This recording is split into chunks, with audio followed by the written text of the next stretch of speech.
ಅವರು ಹೇಳ್ತಾ ಇದ್ದಾರಲ್ಲ, ಬಿಜೆಪಿಯವರು ಹೇಳ್ತಾ ಇದ್ದಾರಲ್ಲ, ದುಡ್ಡಿಲ್ಲ ಖಜಾನೆ ಖಾಲಿ ಆಗುತ್ತದೆ,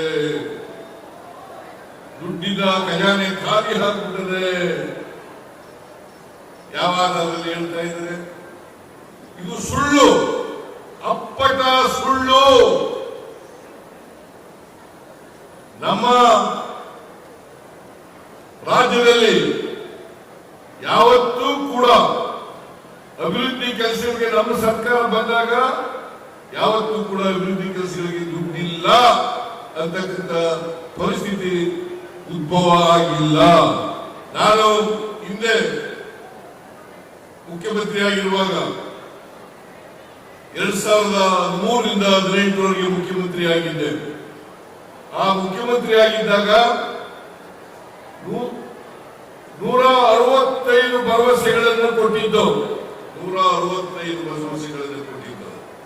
ಅದರಲ್ಲಿ 158 ಭರವಸೆಗಳನ್ನು ಈಡೇರಿಸಿ ಅದರ ಜೊತೆಗೆ ಇನ್ನೂ 30 ಹೊಸ ಕಾರ್ಯಕ್ರಮಗಳನ್ನು ಜಾರಿಗೆ ಕೊಟ್ಟಂತ ಕೀರ್ತಿ ಯಾವುದಾದ್ರೂ ಸರ್ಕಾರಕ್ಕೆ ಇದ್ದರೆ ಅದು ಸಿದ್ದರಾಮಯ್ಯನ ಸರ್ಕಾರ, ಕಾಂಗ್ರೆಸ್ ಸರ್ಕಾರ ಅಂತಕ್ಕಂಥ ಮಾತುಗಳನ್ನು ಹೇಳಲಿಕ್ಕೆ ಬಯಸ್ತಾ ಇದ್ದೇನೆ.